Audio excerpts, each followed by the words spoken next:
Okay, so 3 months ago, I worked the weirdest trip of my life.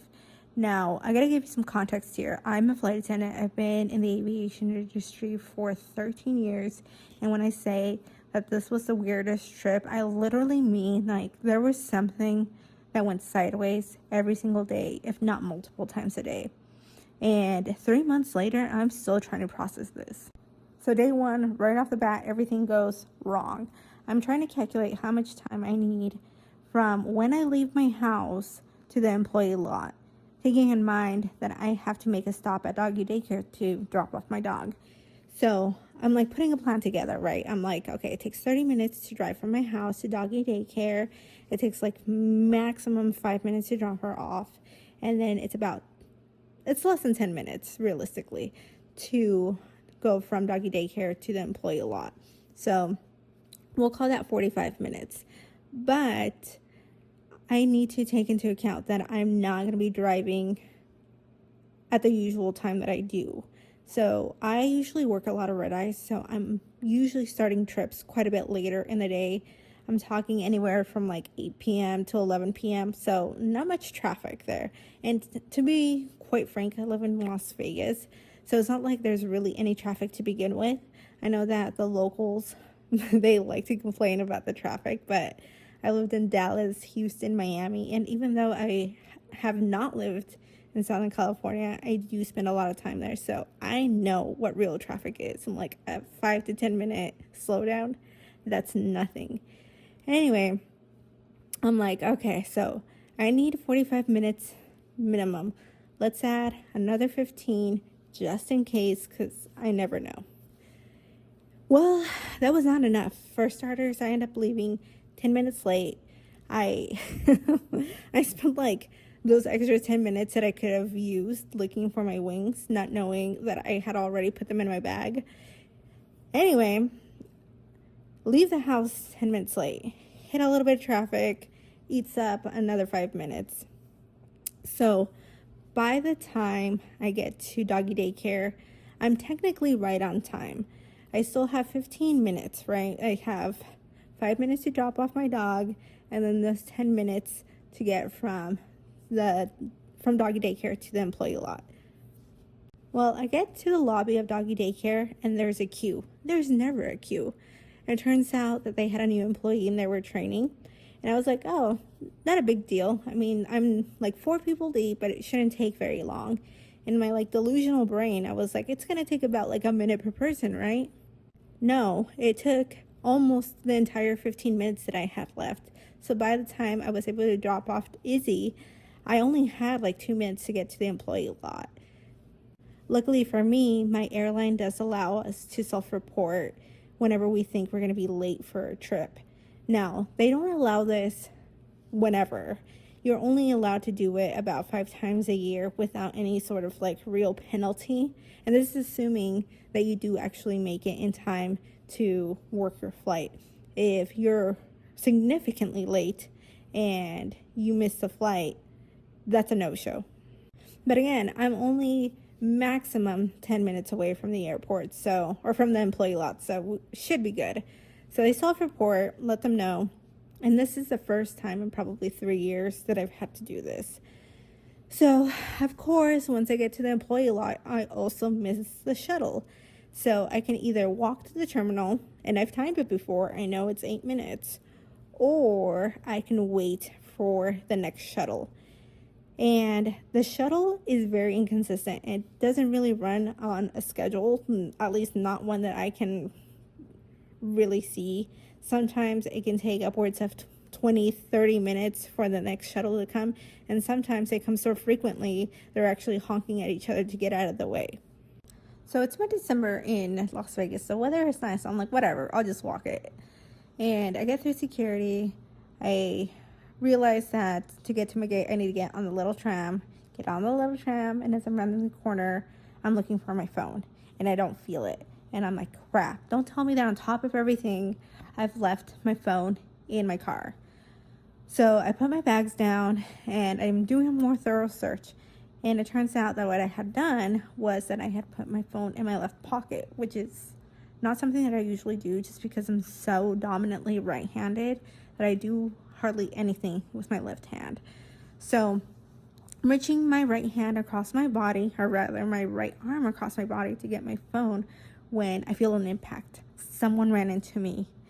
And as this is happening, my knee-jerk reaction, since I have my dominant hand across my body, is to kind of like shove him off of me. And it turns out that one of the prospects, that's what we call the wheelchair pushers, that's the name of the company. And I think that might be the only company that does that here in the United States, but don't quote me on that. He was running, trying to get to another gate, rounding the corner in the opposite direction. So like towards me, crashed into me, and I pushed him off. So he's like so apologetic. He's like, I'm so sorry, I didn't see you. Are you okay? And I'm like, yeah, I'm fine. Are you okay? Because I feel like I shoved you pretty hard. And we just kind of awkwardly stare at each other for like 2 seconds. And then we're like, okay, bye. And we go to our respective gates. Luckily, that was the end of the weirdness on day 1. So day 2, I'm looking at my trip information, and I realized that I am flying to Hawaii with one of my classmates that I hadn't seen since, the pandemic. And I'm like, oh my gosh, I'm so excited to see her. It's been 5 years at this point, right? So I go down to the lobby, and right off the bat, I see her. So immediately I go over to her, give her a hug, and we start kikiing. And we're so invested in our conversation that I don't really even notice that one of our other crew members shows up. So it doesn't really seem like she's too bothered by the fact that we're not like immediately like, hi, how are you? Because she's invested in her breakfast.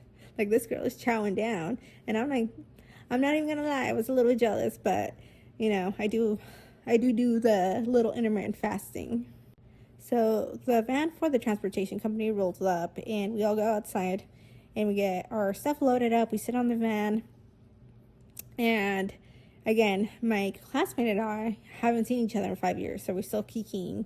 Let's call my classmate Ashley, and our other crew member, let's call her Sarah. So Sarah is like, hey, aren't we supposed to be leaving now? And sure enough, I don't remember what our time was, but it was right on the dot.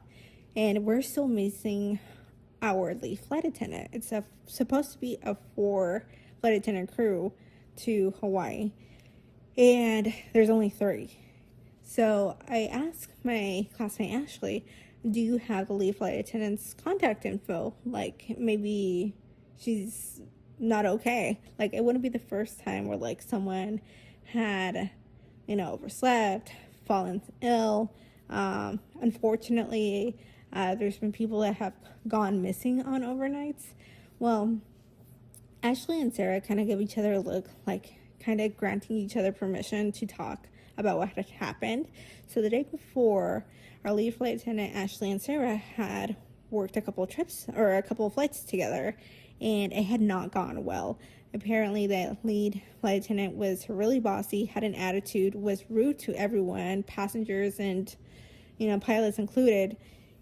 And it had gone to the point where Ashley had pushed back, and it devolved into a little bit of a shouting match, and they were not on speaking terms currently. So as she's explaining all this to me, the lead flight attendant shows up, and she's not horribly late, like 2 to 3 minutes late, but she's late nonetheless. And as soon as she shows up, the vibes are off. And it is the quietest ride to the airport I think I've ever had in my life. So we get to the airport early, so it wasn't really that big of a deal that she was a couple minutes late. In fact, I think I had enough time to get some coffee from Pete's or whatever. And we start the boarding process. So I don't know if you've noticed this, but usually the flight attendants are not all congregated in one area. They're kind of spaced out throughout the cabin. And in the position that I was working that particular day, I'm allowed to go wherever I feel like I'm needed. And because I had down a 20-ounce cup of coffee, I needed some water at one point. So I went to the back, to the aft, and I grabbed a quick sip of water. And in the 3 seconds that I'm there, we have three different scenarios within seconds of each other. We have a passenger that's having a pretty bad nosebleed that needs some tissues. We have a passenger that had asked for some water so that they could take some medication, and they spilled all the water. And we had a passenger that was starting to feel nauseous and had asked if we had had any anti-nausea medication. Well, so first thing was first, the tissues. On my way back there, I had a girl approach me, and she's the one that needed the tissues. And it just so happens that we have the extra boxes of tissues in the aft. So as I'm going back there, I grabbed the tissues, and I'm trying to get back up to where she was at. And that's when the water situation happened. Now, this wasn't a little bit of water. It was like a whole, Stanley worth of water. Because it was a long flight. So Sarah was just like, let me fill this up, and you'll be good on water, at least for a few hours, right? Well, all of that ends up getting spilled, so Sarah's in all fours trying to clean this up, and I grabbed some other napkins, and I'm trying to, clean it up as well. And that's when we get the third passenger that needs some anti-nausea medication. So I get up, and I'm looking through a little over-the-counter kit is what we call it, and it has very basic medical necessities like some ibuprofen, some acetaminophen, anti-nausea medication, napkins, that kind of stuff. And usually they're pretty well stored. Like, they all have their respective compartments, and they're very well organized usually. But for whatever reason, this kit looked like someone had just dumped everything out and just kind of haphazardly thrown everything back in. So I'm digging through this kit, and I finally find some anti-nausea medication and give it to the guy, and things finally calm down after that, and we're able to board on time, push back on time, and for the most part the flight was uneventful after that. So we had just finished our last service, which we do about an hour and a half to an hour and 15 minutes before we land in Hawaii. And we had a lot of extra coffee, but we also had a lot of sleepers because we're getting into Hawaii pretty early, 10 a.m. And so Sarah was like, well, let me go to the cabin one last time to see if anyone might want a cup of coffee, just because we have so much extra and I feel bad about throwing it all out. And I'm like, yeah, absolutely. So she's out there, and I'm cleaning the galley, closing up the kitchen is what you'd like to say. And out of my periphery, I see this tall guy, silver hair, stand up, and he's moving very peculiar. And I see him latch on to Sarah, and she beelines it to the aft. And we sit him on the jump seat, and he passes out. Sarah and I literally watch his eyes roll to the back of his head, and I immediately go to catch him, because the last thing I want is for this poor guy to pass out on the plane and be concussed all in one go.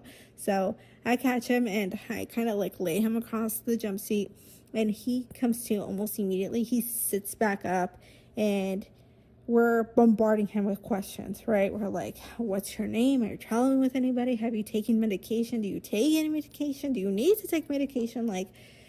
And he is answering all these questions, albeit a little slow, but he's coherent, right? So he tells us that he's traveling with his wife. So I get on the intercom, and I call for his wife to go to the back of the plane. And this lady gets back there so quick. I swear she just materialized there. And we're giving her the rundown of what went on with her husband, and she's like, I think he might have had an anxiety attack. He used to get them much more frequently when he still worked, but now we're retired and he hasn't had them for a while. But there are just certain combinations of sounds and lights that will trigger his anxiety attacks. And as she's giving us the 411, the guy, he chimes in, and he's like, ladies, I really need to go to the bathroom. And we're like, yeah, please go. So he gets in the bathroom, and we're basically glued to the door. We're ear to door here listening, and we hear him flush the toilet and wash his hands, and it doesn't sound like he has passed out again. And he comes out, and he looks like a completely different person. The color has returned to his face. He's standing up straighter, and he starts talking, and it's night and day difference in how he was talking just a few minutes ago versus how he's talking now. So we're like, do you want medical attention, oxygen? Like, how do you feel? Do you want some juice? And he's like, no, I don't really want any medical attention. I think what my wife told y'all is probably what happened. It feels like it. But I think I'm going to stay back here for just like maybe a minute or two longer. I'll take you up on the juice, but we'll see how I feel. And so he drinks this juice, and he like kind of like nods to himself, and he's like, okay, I'm ready to go back. And sure enough, he and his wife make it back to their seats, no problems. Neither of them even so much as stumble. And luckily, we didn't have to declare an emergency or anything like that. And lucky for us, that's also the end of our workday. So as soon as we land and deplane and we get on that van, we're all ready to kind of forget about everything that just transpired. And rightfully so, Sarah wants a cocktail. So you gotta remember, Sarah and Ashley are not on good terms with our lead flight attendant. So just the three of us go out. And we end up going to the tiki bar. But Sarah, she told us that she hadn't slept very much. I think like 3 or 4 hours only the night before. So she was ready to go to bed. So she went back to the hotel after our meal. And because Ashley and I hadn't seen each other in such a long time, we decided that we're still in an adventurous mood. So we ended up going to Don Quixote because she had just gotten back from Japan not that long ago. And she had never been to the Don Quixote in Honolulu. So we go, and we spent a couple of hours there, and by then it's getting pretty late for us. It's 8 p.m. Hawaii time, but it's like nearing 10 p.m. our time. And I'm a night owl, so I knew that I was going to be awake for a while longer, but Ashley isn't. So we go back to the hotel, and I get to my room, and my key card isn't working. And it's not something that's like completely out of the ordinary. It's just like a minor inconvenience that you have to go back down to the front desk and have them reactivate your key. So I do just that and come back up and get into my room right away. And I'm laying there on my bed for like maybe 20-30 minutes when I hear a knock on the door. And I'm like, who the hell could that be? Like, I know it's not Ashley because she would have just texted me like, hey, I'm coming over. And so I answer. I'm like, hello? And I hear a man's voice on the other side. And he says, this is XY Hotel Security. We just need to talk to you really quickly. And I'm like, okay. And they must have heard the confusion in my voice because he answers and he's like, you don't have to open the door. We just need to let you know that you have to go back downstairs because we need to verify your identity. And I'm like, but I was just there like not even 30 minutes ago because my key card wasn't working. And I'm assuming that there were two people here because I hear like some whispers, some chatter. And the guy says, unfortunately, we're still going to have to need you, or we're still going to have to ask you to go down to the front desk and talk to, I forgot the guy's name, but the manager. And so I'm like, okay, no problem. So I grabbed my my crew ID and my regular license, and I go downstairs, and y'all, this took like so little time. It literally took like maybe 2 seconds. The guy really just like glanced at my ID and was like, okay, you're good. So I went back up, and never in my 13 years had I experienced anything like that. So I've never even had security come up to my room. So I told Ashley about this, and she's like, that's so weird. And I'm like, yeah, like, have you heard of this ever happening before? And she's like, no, but I do remember that the manager had explained that for whatever reason, their computer reservation system was showing that my room was vacant, but their analog reservation system, like their actual paper one, was showing that there was someone in the room, but they didn't know who it was. So that's why they just wanted to verify that, like, a real, like, legit person was staying there. So anyway, that's the end of day 2. The rest is remarkably unremarkable. Then on day 3, it's a red-eye flight. And as expected, not a lot goes on that flight. It's pretty quiet. A lot of people are tired. By the time we land in Phoenix, it's like 7. By the time we get to the hotel and I take a shower and I unwind, it's like 8 a.m. So right around like noon, I want to say, I start dreaming of this song. And initially, I don't know what song it is, but as it's getting louder, I realize that it is La Guadalupana. Now, if you're Mexican American, Chicano, whatever, you know how important La Virgen de Guadalupe is in our culture. And this song, La Guadalupana, is a very important hymn in our culture. And as it's getting louder and louder, you gotta realize I'm still asleep. I'm dreaming of this song, right? So I do get sleep paralysis every once in a while, but usually I don't dream about songs during my sleep paralysis. So as I'm cracking my eyes, I just see how white everything is, and I'm in like this super comfortable bed with like super fluffy comforter and like a million pillows. And this song is getting louder, and it's a chorus. It's not even just one person, it's like an actual chorus. And my initial thought is, did I die? Well, I did not die. It turns out that there was a Mexican American festival that was coming by, or Mexican American parade that was coming by the hotel. I could actually catch glances of it from my room. So I get up and I look at the window and I see what's going on, and I'm like, okay, crisis averted. Like, I'm too young to die kind of situation. And by that time, I'm like wide awake. I'm still feel like ass because I have like maybe 4 hours of sleep. So I decide I'm going to go down and get a coffee and hopefully I'll feel better.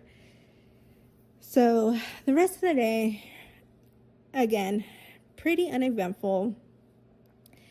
And it's the last day. I'm just working one quick flight, less than an hour long. And I'm working out of Phoenix. I'm super familiar with this airport, and it just so happens that I also am pretty familiar with one of the flight attendants that I'm going to be working on that last flight back home. And he was actually based in Phoenix for a while. He's a senior papa. He's been around for forever. So when we meet up in the lobby to go to the airport, we're like talking about our trip and whatnot, and we were trying to go through security, and he and I are both randomly selected for additional screening, and he's ahead of me, so he gets through relatively quickly. And I was wearing new shoes, and I wasn't sure if they were going to sound off or not, so I didn't take them off, and they did sound, so I had to take them off, and I had to do that whole like sing song and dance situation where like I'm trying not to set off the metal detector. Anyway, I finally get through security and around the corner, and I see the other 2 crew members, but not the senior papa. And his name, let's call him Jimmy. So I'm like, hey, where's Jimmy? And they're like, oh, we haven't seen him. And I'm like, what? Like, he was ahead of me, and he got out quite a bit faster than me, so I thought that he'd be with you guys already. But like, nope, we haven't seen him at all. So the lead flight attendant for this crew she's like, well, let's go to the gate, and if he happens to not be there yet, we'll call crew scheduling and see if they can find him. And I'm like, okay, that sounds like a good idea. So we go to her gate and we check in with the gate agent, and she's like, so we're just missing one. And the lead flight attendant's like, oh, so Jimmy isn't here yet. And she's like, nope, but you guys are the first ones to show up. So as she's taking her phone out to call crew scheduling, we hear someone running. And we're like, who the hell is running? And look back, and sure enough, it's Jimmy. And he's like, oh my gosh, so sorry, I took the wrong turn. I ended up in a completely different part of the airport. I'm like, Jimmy, you used to be based here. What do you mean you got lost? And he was like, I know, I guess I just didn't have enough sleep. So, quick flight back home. And I think that's the end of it, right? Like, it's a Terminator. Like, we don't really have to do much outside of just make sure that everyone gets off the airplane. And the captain does the security sweep, and then we all get to go home. Well, lead flight attendant calls back, and she's like, there's someone here for you. And that's how I know I'm getting drug tested. So the way that the drug tests work, you can either get drug tested or alcohol tested. And in this case, I'm getting alcohol tested. And the guy introduces himself, and he gives me like a whole rundown of the process. He's like, okay, so you're going to pick out one of these straws that's individually wrapped. You get to pick whatever one you want. It goes into the breathalyzer. It's going to beep once, and you're going to blow, and I'm going to tell you when to stop. And yeah, it should be quick and easy. No more than 10 minutes max. And I'm like, cool. So I pick out my straw. He puts it in, and he's like, okay. You hear the machine beep once, and he's like, okay, it's ready for you. So before I can even like inhale to take a breath or to blow, it starts beeping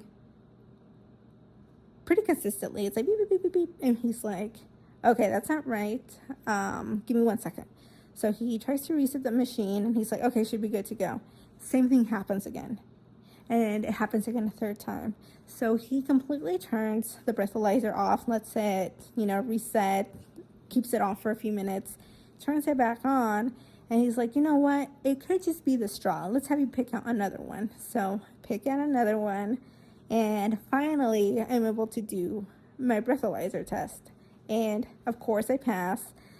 And what should have been like a 10-minute ordeal turned into 45 minutes. So after all that, I'm finally able to go home, and even after everything, I just remember that something else happened that was out of the ordinary, but I kind of have to give you more details, and already the story is so freaking long. So like I said, I'm still processing everything even 3 months later. So I hope you like the story. I have plenty more to share. And they're not all 30 minutes, and some are more than 30 minutes. So we'll see. Hope you enjoy the painting, and I'll see you guys next time.